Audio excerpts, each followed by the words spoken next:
अस्सलाम वालेकुम रहमतुल्लाहि व बरकातुहू। दोस्तों, आज हम ज़बह के मुतल्लिक़ अहम मालूमात आपको फ़राहम करेंगे। देखिए, जो जानवर कुर्बानी के मौके पर या वैसे भी हलाल किए जाते हैं तो उन जानवरों के दो किस्म हैं। एक वो जानवर है जिनको ज़बह करना सुन्नत है। ज़बह से मुराद है उनकी गर्दन पर छुरी फेरना। और दूसरे वो जानवर, या यूँ कह लें कि वो जानवर जिसको हम नहर कहते हैं, जिसको ज़बह के बजाय नहर करेंगे। नहर से मतलब ये जैसे कि ऊँट है ना। अब ऊँट की आप देखेंगे ये जो जगह है, बिल्कुल सीने की जो जगह है, वहाँ पे एक निशान होता है। वहाँ पे जो छुरी है वो अंदर घोंप दी जाती है, छुरी अंदर डाली जाती है। बस उसको डाल के और छुरी को बाहर निकालना है। ऊँट को खड़ा करते हैं, एक पाँव बांधते हैं मसलन, और फिर छुरी को अंदर डाल के और निकालना है। कुछ जाहिल जो होते हैं वो बार बार छुरियाँ लगाते रहते हैं, जिससे ऊँट को काफ़ी तकलीफ़ पहुँचती है। तो ये इसको कहते हैं नहर। दूसरा तरीका है ज़बह का। जानवर को बाकायदे लेटा के गर्दन से छुरी फेरते हैं और ज़बह करते हैं। तो इस ख़ास तौर पर ज़बह के बारे में मैं आपसे गुजारिश रखना चाहूँगा कि जो ज़बह शख्स करता है, ज़ाबिह जिसको कहा जाता है, ज़बह करने वाला, उसकी कुछ शराइत हैं। एक शर्त तो यह है कि वो मुस्लिम होना चाहिए, बुनियादी शर्त है, क्योंकि गैर मुस्लिम का जो ज़बह है वो हलाल नहीं होगा। फिर ये मुस्लिम जो है, मुस्लिम फिर आम है, उसमें मर्द भी हो सकता है और उसमें औरत भी हो सकती है, उसमें बच्चा भी हो सकता है। वो बच्चा जो तमीज़ रखता है, ताकत रखता है और ज़बह कर सकता है, उसका भी ज़बिया हलाल हो जाएगा। अगरचे इज्तनाब करना चाहिए कि कहीं बच्चे जो है और ये बच्चियाँ और बच्चे गलतियाँ न कर लें, इसलिए उनसे इज्तनाब करना चाहिए। लेकिन अगर ऐसे बच्चे ने ज़बह कर दिया जो बाकायदे अच्छी तरह ज़बह कर सकता है, तस्मिया भी पढ़ सकता है, तो ज़बह उसका भी हलाल हो जाएगा। दूसरे नंबर पर जो मुस्लिम है, फिर मुस्लिम के लिए शर्त यह है कि खाली मुस्लिम इस्लाम की दावा करने वाला ना हो, बल्कि वो मुवहिद हो, तौहीद परस्त भी होना ज़रूरी है। इसलिए कि तौहीद के बगैर आदमी मुस्लिम नहीं रहता। खुसूसन इस दौर के अंदर हम लोग होटलों पे खाना खाते हैं, गोश्त खाते हैं, और आपको मालूम है होटल पे ज़बह करने वाले कौन होते हैं? उमूमी तरह से वो लोग जो न नमाज पढ़ते हैं, न कोई इनको दीन की परवाह होती है, नशे में मुब्तला होते हैं, मवाली किस्म के लोग होते हैं, नशाई होते हैं।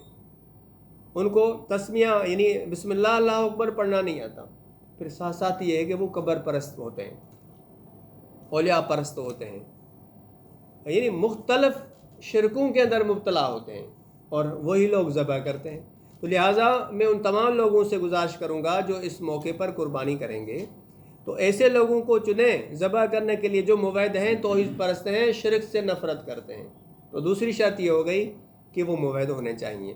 फिर तीसरी शर्त यह है कि जो मुवहिद आदमी है वो जानबूझकर तस्मिया को न छोड़े। तस्मिया से मुराद जो दुआ पढ़ी जाती है ज़बह के वक्त, बिस्मिल्लाह अल्लाहु अकबर, बिस्मिल्लाह अल्लाहु अकबर, इसको जानबूझकर न छोड़े। अगर भूले से छोड़ जाए तो इंशाल्लाह कोई हज नहीं होगा, लेकिन जानबूझकर कोई नहीं पढ़ता तो फिर भी जानवर हलाल नहीं होगा।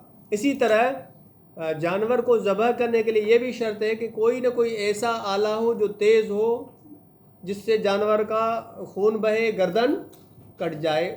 आज के दौर में खुसूसन एक बहुत अच्छा ब्लेड की तरह एक छुरी आती है, चाकू आता है, तेज़ होता है, तो उसको भी तेज़ करना चाहिए और जानवर को राहत पहुंचानी चाहिए। तो तेज़ कोई आला होना चाहिए, ये भी शर्त है। अगर तेज़ आले के बगैर वैसे ही जानवर को चोट लगाकर मारा गया तो जानवर हलाल थोड़ी होगा। बाकायदे तेज़ आले से उसको ज़बह करना चाहिए। अच्छा, फिर ये है, याद रख लीजिएगा कि जानवर को जब ज़बह करते हैं तो ज़बह का तरीका ये है कि जानवर को लिटाना चाहिए और क़िबला रुख लिटाना चाहिए। जानवर की जो गर्दन है वो क़िबला रुख हो। ज़बह करने वाला शख्स जो है वो अपना दायां पाँव जानवर के गर्दन पे रखे और फिर दाएं हाथ में छुरी पकड़े और फिर ज़बह करना शुरू करे। हलक से लेकर ये जो सीने की हड्डी है, ये पूरी गर्दन है, या जहाँ भी ज़बह करना चाहे। लेकिन याद रखिए 4 रगें होती हैं। एक सांस की रग होती है जानवर के अंदर, और एक खाने की तो बिल्कुल इब्तिदा में ही होती है, और सांस की भी करीब होती है, जो पाइप की तरह होता है, ये सांस की रग होती है। और 2 रगें जो है दाएं बाएं होती हैं, वो खून की। तो ये 4 रगें कटनी चाहिए, कम से कम 4 نہیں تو پھر 3 کٹنی چاہیے. لیکن آپ اندازہ لگا لیں کہ گردن جب آدھے تک، ان جانور کی گردن جب ہم آدھے تک کاٹ دیں گے تو 4 رگیں آسانی سے کٹ جائیں گی، آسانی سے کٹ جائیں گی. اچھا، کچھ ذبح کرنے والے غلطیاں کرتے ہیں کہ بہت آگے تک کاٹ دیتے ہیں، یہاں تک کہ حرام مغز جو ہے نا اس کی رگ کٹ جاتی ہے، پھر جانور جلدی مر جاتا ہے. اچھا، کچھ لوگ، خاص طور پر کچھ جو ذبح کرنے والے لوگ، ذبح کر کے جب آدھی گردن کٹ جاتی ہے تو اپنی چھری کی نوک سے اس کو گردن سے مارتے ہیں، یوں مارتے ہیں. وہ ایک رگ ہوتی ہے جو حرام مغز والی، اس کو کاٹنے کی کوشش کرتے ہیں، جس سے جانور جھٹکا لگاتا ہے، جانور کو جھٹکا لگتا ہے، بڑی تکلیف ہوتی ہے. یہی رگ کٹتی ہے تو جانور فوراً مر جاتا ہے. تو یہ کراہت ہے، یہ مکروہ ہے. تو ایسے کسائیوں کو آپ باخبر کریں کہ بھائی یہ جو آپ درمیان میں پھر ذبح کرنے کے بعد جو آپ جو چھری کی نوک ہے وہ اندر ڈال کے یوں کاٹتے ہیں، یہ کیا چیز آپ کاٹتے ہیں؟ ان کو منع کریں، اس سے جانور میں کراہت پیدا ہو جاتی ہے، جانور مکروہ ہو جاتا ہے، اس کا گوشت مکروہ ہو جاتا ہے.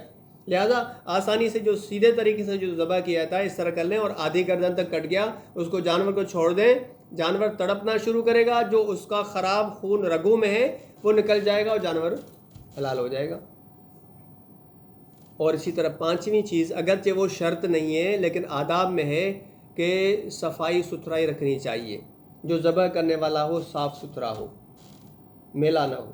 جو وہاں پہ کام کریں گے، کھال اتاریں گے جانور کی، گوشت وغیرہ بنائیں گے، وہ صاف ستھرے ہو کر آئیں. اگرچہ بعد میں ان کے کپڑے، گوشت وغیرہ ان کو لگ جائے گا، میلے ہو گئے، وہ الگ بات ہے، لیکن خود صاف ہو کر آئیں، اس لیے کہ یہ پاکیزگی کی جگہ ہے. یہ بہت اچھی چیز ہے، عبادت ہے، قربانی. اس کے لیے آدمی اچھا ہو کر آئے اور پاکی کے ساتھ آئے اور صفائی کے ساتھ آئے، ہر اعتبار سے سلیقہ ہو اس قربانی کے اندر، تاکہ ہماری جو قربانی ہے وہ طیب ہو کر، طاہر ہو کر، پاک ہو کر اللہ کے ہاں قبول ہو. تو مجھے امید ہے کہ آپ ان تمام چیزوں کی طرف دھیان دیں گے اور دوسرے لوگوں تک اس پیغام کو پہنچائیں گے. جزاکم اللہ خیرا.